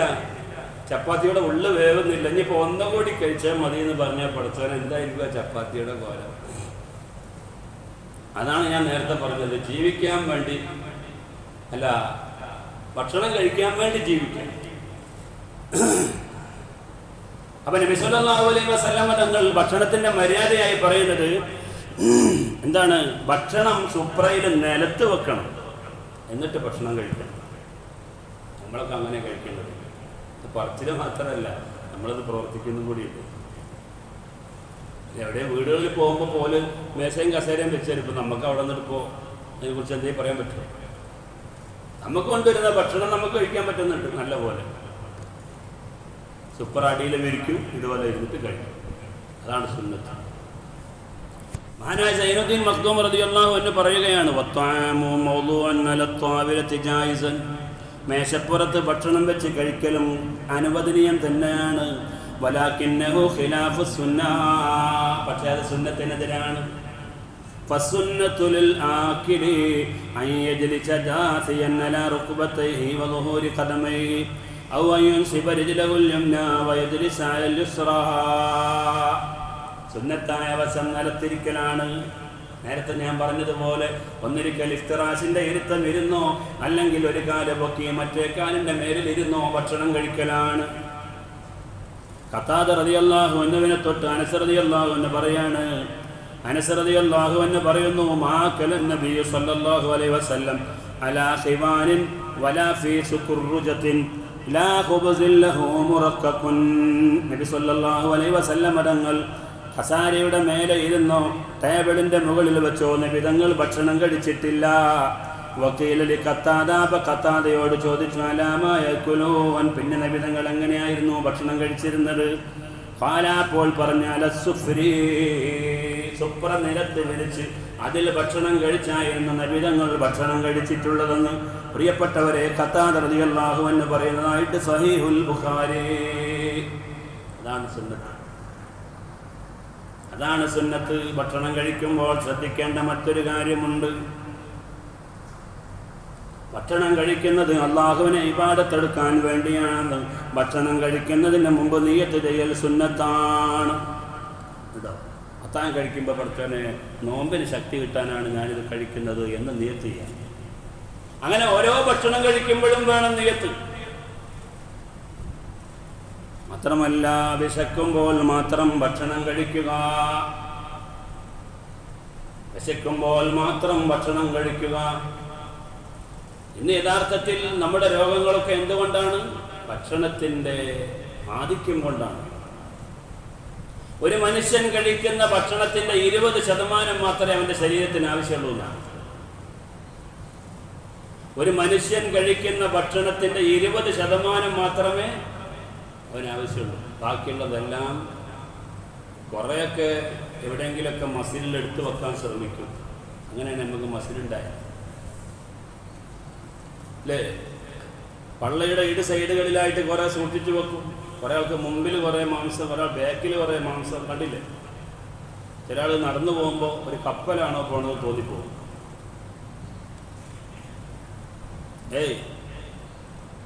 യഥാർത്ഥത്തിൽ ഇതെല്ലാം എന്ത് ചെയ്യണം? നമുക്ക് ആവശ്യമില്ലാത്ത ഭക്ഷണങ്ങൾ ശരീരത്തിൽ ഇങ്ങനെ ഒരു ഭാഗത്തേക്ക് അതിനെ എടുത്തു വെച്ച് സംഭരണിയാക്കി വെച്ചിരിക്കുക. നമ്മൾ കഴിക്കുന്ന ഭക്ഷണത്തിൻ്റെ 20% നമുക്ക് ആവശ്യമുള്ളതെന്നാണ്. ഭക്ഷണം കുറച്ച് കഴിച്ച് നമ്മൾ ശീലിച്ചു നോക്കൂ, എന്തൊരു സമാധാനമായിരിക്കും അല്ലേ? നോമ്പ് തുറയുടെ സമയത്തൊക്കെ ശ്രദ്ധിച്ച് നമ്മൾ അത്യാവശ്യം മാത്രം കഴിച്ചിട്ടാണ് തറാവീഹ് നിസ്കരിക്കാൻ വരുന്നതെങ്കിൽ നമ്മളെ മനസ്സിങ്ങനെ പറയും, പടച്ചവനെ ഇത് തീരല്ലേ. ഭക്ഷണം കഴിച്ച് ഏമ്പക്കം വിട്ട് പള്ളയിൽ നിറച്ചാണ് നമ്മൾ വരുന്നെങ്കിലോ, പടച്ചവനെ പണ്ടാരടുക്ക ഈ മൊയിലാരെ നിൽക്കാതെ തീരുന്നുമില്ല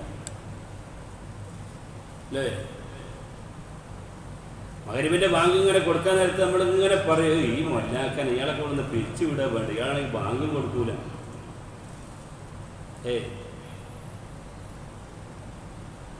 ഭക്ഷണത്തിന്റെ കാര്യത്തിൽ നല്ല നിയന്ത്രണം വേണം. എന്നാൽ നമുക്ക് ആരോഗ്യത്തോടുകൂടെ അനേക കാലം ജീവിക്കാനും കഴിയും.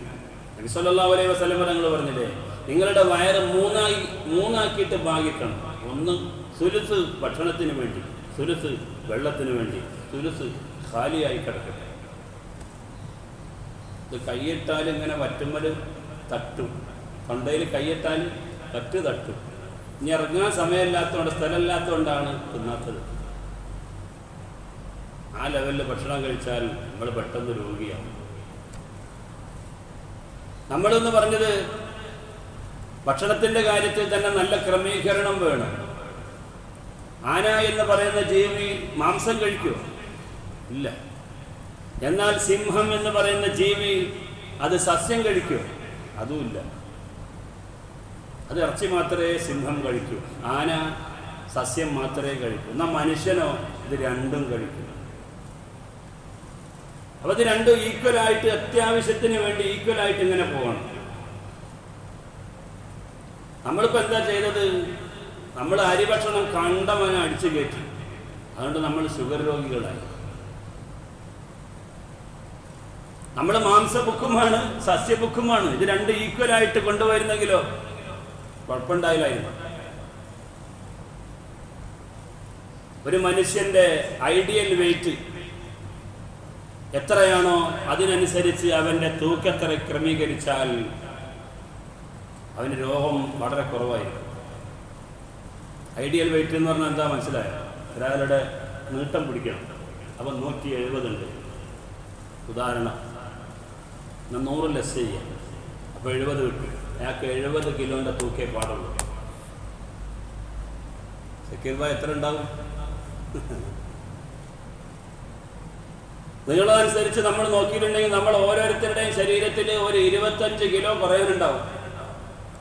നമ്മുടെ ഐഡിയൽ വെയിറ്റ് അനുസരിച്ച് 157, 158, 160 ഒക്കെ ആയിരിക്കും നമ്മളുള്ളതെങ്കിൽ നമ്മൾ 60 കിലോ മതി. നീട്ടത്തിനനുസരിച്ച് കിലോ ആനുപാതികമായിട്ട് കൂടും, അത് സ്വാഭാവികമാണ്. ഈ ഐഡിയൽ വെയിറ്റിലാണ് നമ്മുടെ ശരീരത്തിൻ്റെ ഭാരം തൂക്കം നിർത്തുന്നത് എങ്കിൽ ഒരു വിധത്തിലുള്ള രോഗങ്ങളെല്ലാം പോകുന്ന നമുക്ക് ബാധിക്കില്ല. ഇതൊന്ന് പരിശോധിച്ചറിഞ്ഞ് വളരെ ലോകം മുഴുവൻ അംഗീകരിച്ച യാഥാർത്ഥ്യങ്ങളാണ്. ഏതായിരുന്നാലും പറഞ്ഞുകൊണ്ടുവരുന്നത്, ഭക്ഷണം കഴിക്കുമ്പോൾ വിശക്കുമ്പോൾ മാത്രം ഭക്ഷണം കഴിക്കുക, ഉള്ളത് കൊണ്ട് തൃപ്തിപ്പെടുക. ഒറ്റയ്ക്ക് ഭക്ഷണം കഴിക്കാതിരിക്കുക, കൂടെ വേറെ ഒരാളെ ഇരുത്തുന്നത് നല്ലതാണ്. ഇതൊക്കെ ഭക്ഷണം കഴിക്കുമ്പോൾ ശ്രദ്ധിക്കേണ്ട മര്യാദകളാണ്. ഭക്ഷണം കഴിക്കുന്ന സമയത്ത് കഴിക്കുന്ന ഭക്ഷണത്തിൻ്റെ വേസ്റ്റുകൾ പാത്രത്തിൽ തന്നെ ഇടരുത് കേട്ടോ. അത് വേറൊരു കാര്യം. നമ്മളിങ്ങനെ ഈത്തപ്പഴം കഴിച്ചുകൊണ്ട് എന്ത് ചെയ്യുക, അതിൽ തന്നെ ആ കുരു ഇടുക, അത് ചെയ്യരുത്. എന്നാൽ എറിയ, അതും ചെയ്യരുത്. യഥാർത്ഥം നമ്മളങ്ങനെ ചെയ്യാറുണ്ട്. കാരണം നബി സല്ലല്ലാഹു അലൈഹി വസല്ലം തങ്ങൾ ഭക്ഷണം കഴിക്കാൻ ഇല്ലാഞ്ഞിട്ട് യുദ്ധത്തിനൊക്കെ പോകുമ്പോൾ ഈത്തപ്പഴത്തിൻ്റെ കുരു എടുത്തു വെക്കുമായിരുന്നതാണ്. എന്നിട്ട് അടുത്ത പ്രാവശ്യം ഈ കുരു വായയിലിട്ടിട്ട് എന്ത് ചെയ്യും, വെള്ളം കുടിക്കും. ഇന്ന് ഈത്തപ്പഴക്കുരു പൊട്ടിച്ചിട്ട് അതുകൊണ്ട് കാപ്പി കുടിക്കാൻ പറ്റുന്ന രൂപത്തിൽ പൊടിയായിട്ട് വരാൻ തുടങ്ങിയിട്ടുണ്ട്. ഒരുപാട് ഔഷധ വീര്യമുള്ള സാധനമാണ് ഈത്തപ്പഴത്തിൻ്റെ കുരു. അതിൻ്റെ ഔഷധങ്ങളിലേക്ക് ഇപ്പോഴാണ് ശാസ്ത്രം എത്തിപ്പെട്ടിട്ടുള്ളത്. ഇപ്പോൾ ഈത്തപ്പഴ കുരു കൊണ്ട് ഒരുപാട് വിഭവങ്ങൾ ഉണ്ടാക്കുന്നുണ്ട്. നിങ്ങൾ കിട്ടിയിട്ടുണ്ടോയെന്നറിയില്ല. അപ്പോൾ ഭക്ഷണത്തിൻ്റെ വേസ്റ്റുകൾ ആ പാത്രത്തിൽ നിക്ഷേപിക്കുകയും ചെയ്യരുത്. ഈത്തപ്പഴ കുരു പോലത്തത് എറിയുകയും ചെയ്യരുത്, അത് കേടാണ്. അത് പാത്രത്തിൻ്റെ വേറെ ഒരു ഭാഗത്തേക്ക് മാറ്റിവെക്കണം. പാത്രത്തിൽ വേസ്റ്റ് ഇടാൻ പാടില്ല. ഭക്ഷണം കഴിച്ചു കഴിഞ്ഞാൽ അൽഹംദുലില്ലാഹില്ലദീ അത്അമനി ഹാദാ വറസഖനീഹി മിൻ ഗൈരി ഹൗലിൻ മിന്നി വലാ ഖുവ എന്ന് ചൊല്ലൽ സുന്നത്താണ്. ഭക്ഷണം കഴിച്ചതിന് ശേഷം 2 സൂറത്ത് ഓതൽ സുന്നത്തുണ്ട്. പ്രിയപ്പെട്ടവരെ, ഇഖ്ലാസ് സൂറത്തും ഖുറൈശ് സൂറത്തും ഭക്ഷണത്തിന് ശേഷം ഓതൽ സുന്നത്താണ്. ഖുൽ ഹുവല്ലാഹു അഹദ് എന്ന് പറയുന്ന സൂറത്തിൽ ഈലാഫി ഖുറൈശിൻ ഈലാഫിഹിം റിഹ്ലത ശിതാഇ എന്ന് പറയുന്ന ഈ 2 സൂറത്തുകൾ ഭക്ഷണം കഴിച്ചതിന് ശേഷം പാരായണം ചെയ്യൽ സുന്നത്താണ്. മഹാന്മാരായ ഉലമാ പറയുന്നു. പിന്നെ നമ്മൾ ശ്രദ്ധിക്കാതെ പോകുന്ന മറ്റൊരു സുന്നത്താണ് ചെരുപ്പ് ധരിക്കുമ്പോൾ വലത്തെ കാലുകൊണ്ട് മുന്തിക്കുക കേട്ടോ. ഒരു ദിവസം എത്ര നേരം നമ്മൾ ചെരുപ്പ് ധരിക്കും, എത്ര നേരം ചെരുപ്പ് ഊരും? ചെരുപ്പ് ധരിക്കുമ്പം വലത്തെ കാല്, എന്നാൽ ചെരുപ്പ് ഊരുമ്പോൾ ഇടത്തെ കാല് മുന്തിക്കണം. അതാണ്. ഷർട്ട് ധരിക്കുമ്പോൾ വലത്തെ കൈ, പാൻറ് ധരിക്കുമ്പോൾ വലത്തെ കാൽ, എല്ലാം വലത്തതിനെ മുന്തിക്കണം. പള്ളിയിൽ കയറുമ്പോൾ വലത്തേത്. ഞാൻ പള്ളിയിൽ നിന്ന് ഇറങ്ങുമ്പോഴും വലത്തേതെന്ന് പറഞ്ഞു പോയിരുന്നു. അത് തെറ്റാണ്, തിരുത്തണം. നിങ്ങളാ സമയത്ത് ഉറങ്ങുകയാണെങ്കിൽ തിരക്കിടില്ല, തിരുത്തൊന്നും വേണ്ട, നേരത്തെ തന്നെ മതി. പള്ളിയിലേക്ക് കയറുമ്പോൾ വലത്തേക്കാല്, ഇറങ്ങുമ്പോൾ ഇടത്തേക്കാല്. വീട്ടിലേക്ക് കയറുമ്പോൾ വലത്തേക്കാല്, വീട്ടിൽ നിന്ന് ഇറങ്ങുമ്പോൾ ഇടത്തേക്കാല്. നമ്മൾ നേരത്തെ മനസ്സിലാക്കി വെച്ചതാണ്. കണ്ടാസിലേക്ക് ടോയ്ലറ്റിലേക്ക് കയറുമ്പോൾ ഇടത്തേക്കാല്, ഇറങ്ങുമ്പോൾ വലത്തേക്കാല്. എന്നാൽ ചെരുപ്പ് ധരിക്കുമ്പോഴും ഇതുപോലെയാണ്. അപ്പോൾ നമ്മൾ ബാത്റൂമിലൊക്കെ ഇപ്പോൾ സംശയമാവും. ഇങ്ങനെ ചെരുപ്പ് ധരിക്കുമ്പോൾ വലത്തേതാകണം, കണ്ടാസിലേക്ക് കയറുമ്പോഴോ ഇടത്തേതാകും വേണം. അപ്പം എന്താ ചെയ്യുക? ഇടത്തേതുകൊണ്ട് കയറുക, എന്നിട്ട് വലത്തെ കാലം കൊണ്ട് ചെരുപ്പ് ധരിക്കുക. നേരെ ചെരുപ്പുമ്മക്കാണ് ഇറങ്ങുന്നത്. അപ്പം എന്താ ചെയ്യുക?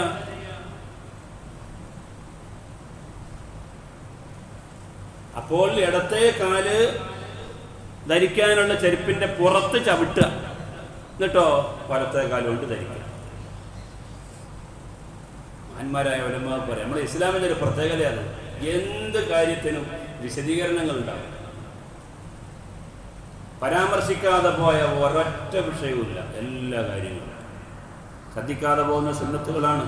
സദസ്സിൽ നിന്ന് എഴുന്നേറ്റ് പോകുമ്പോൾ ഒരു ദിക്ർ ചൊല്ലണം, അത് ആ സദസ്സിന്റെ തൗബയാണ്. നബി സല്ലല്ലാഹു അലൈഹി വസല്ലം തങ്ങൾ പറയുകയാണ്, സദസ്സിൽ നിന്ന് എഴുന്നേറ്റ് പോകുമ്പോൾ സുബ്ഹാനക അല്ലാഹുമ്മ വബിഹംദിക അശ്ഹദു അല്ലാ ഇലാഹ ഇല്ലാ അൻത അസ്തഗ്ഫിറുക വഅതൂബു ഇലൈക് എന്ന് ചൊല്ലൽ സുന്നത്തുണ്ട്. മഹാനായ ഇമാം തുർമുദി റളിയല്ലാഹു അൻഹു ഉദ്ധരിച്ചത് കാണാം. അത് സദസ്സിന്റെ തൗബ. ഒരു സദസ്സിൽ ഇരുന്നിട്ട് നമുക്ക് എന്തെങ്കിലും അബദ്ധങ്ങളോ വേണ്ടാത്ത വിചാരങ്ങളോ വന്നു പോയിട്ടുണ്ടെങ്കിൽ ആ സദസ്സിൽ നിന്ന് എണീക്കുമ്പോൾ അത് പുറത്തു കിട്ടാൻ വേണ്ടി ചൊല്ലുന്ന ഒരു തൗബയുടെ വചനമാണ്.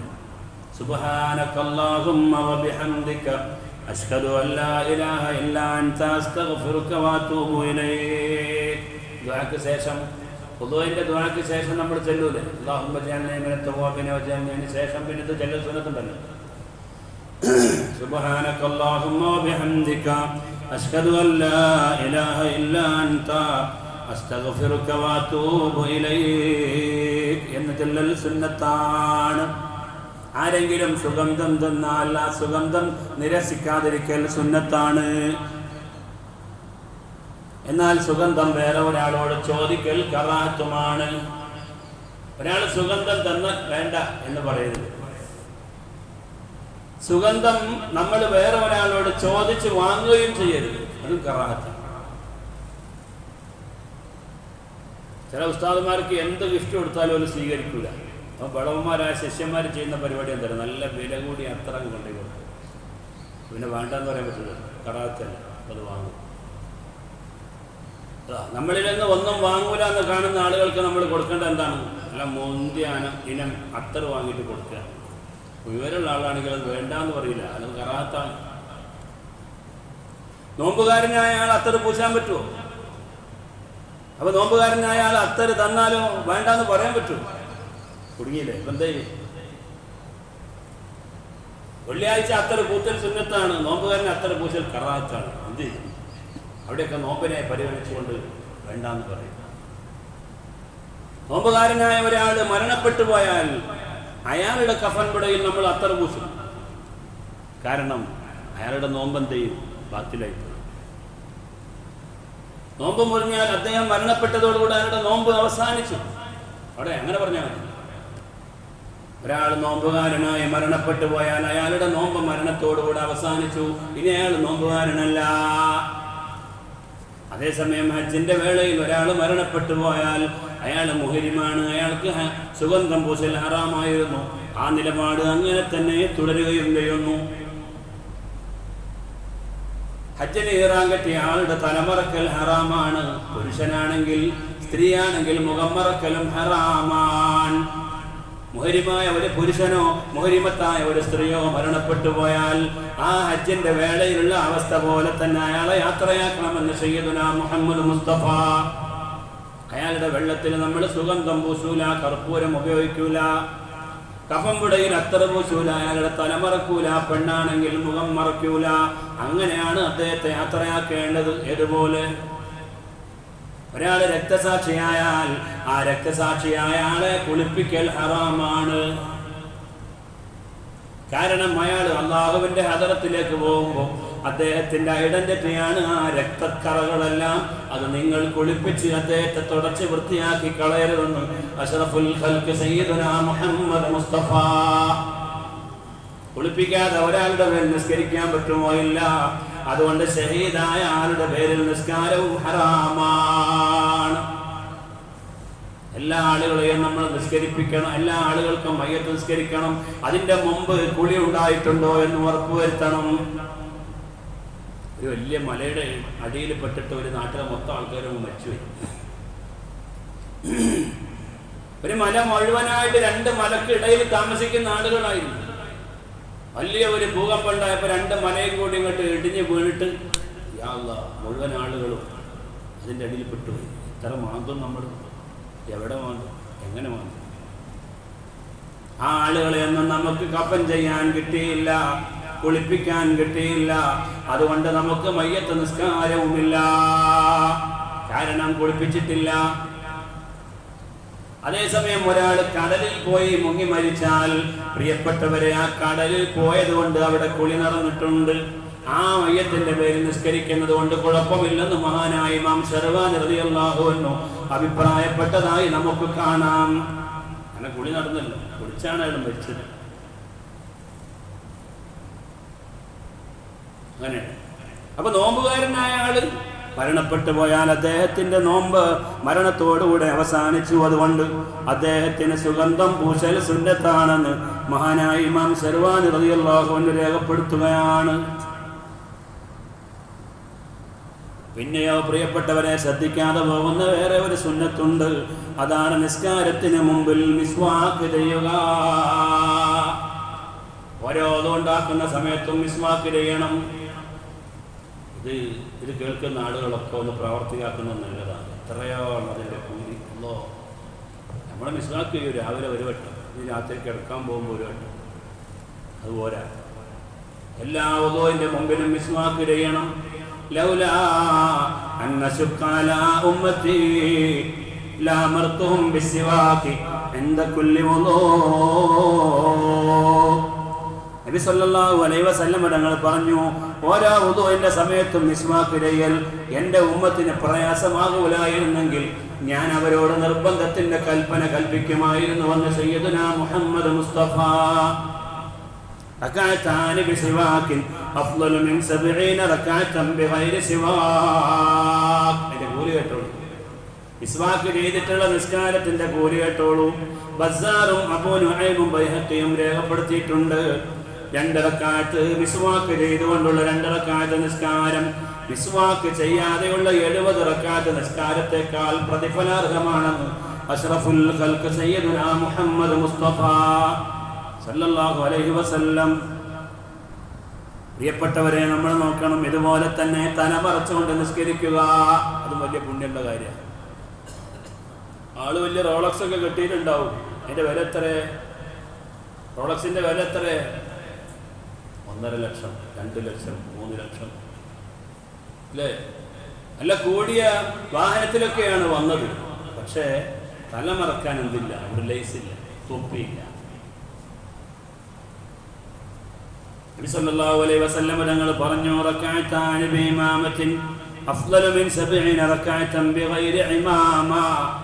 തലപ്പാവില്ലാതെ 70 റക്അത്ത് നിസ്കരിക്കുന്നതിനേക്കാൾ ഗുണകരമാണ് തലപ്പാവ് ധരിച്ചിട്ടുള്ള 2 റക്അത്ത് എന്ന് അഷ്റഫുൽ ഖൽഖ് മുഹമ്മദ് മുസ്തഫ ദൈലമി തന്റെ മുസ്നദുൽ ഫിർദൗസിൽ രേഖപ്പെടുത്തിയിട്ടുണ്ട്. തലപ്പാവാണ് അതിൽ ഏറ്റവും ശ്രേഷ്ഠം. ഈ തൊപ്പിയായാലും കൊള്ളാം. നബി സല്ലല്ലാഹു അലൈഹി വസല്ലം തങ്ങൾക്ക് തൊപ്പി ഉണ്ടായിരുന്നു. സല്ലല്ലാഹു അലൈഹി വസല്ലം തങ്ങൾക്ക് തലപ്പാവും ഉണ്ടായിരുന്നു. ഫർഖു മാ ബൈനനാ വ ബൈനൽ മുശ്രിക്കീന അൽഅമായിമു അലൽ ഖലാനീസ്. നമ്മുടെയും ഇതര വിശ്വാസികളുടെയും ഇടയിലുള്ള വ്യത്യാസം നബി സല്ലല്ലാഹു അലൈഹി വസല്ലം തങ്ങൾ പറഞ്ഞു, തൊപ്പിയിട്ട് തലപ്പാവ് കെട്ടലാണ്. അബൂ ദാവൂദും തുർമുദിയും റിപ്പോർട്ട് ചെയ്ത ഹദീസിൽ കാണാം. ഇതൊക്കെ ചെറുതാണ് എന്ന് വിചാരിക്കരുത്, ഭയങ്കര കൂലിയുള്ള കാര്യം. ഇൻഷാ അല്ലാഹ് ബാക്കിയുള്ള കാര്യങ്ങളെല്ലാം പിന്നീട് നമുക്ക് പറയണം. അല്ലാഹു സുബ്ഹാനഹു വ തആല തൗഫീഖ് ചെയ്യുമാറാവട്ടെ.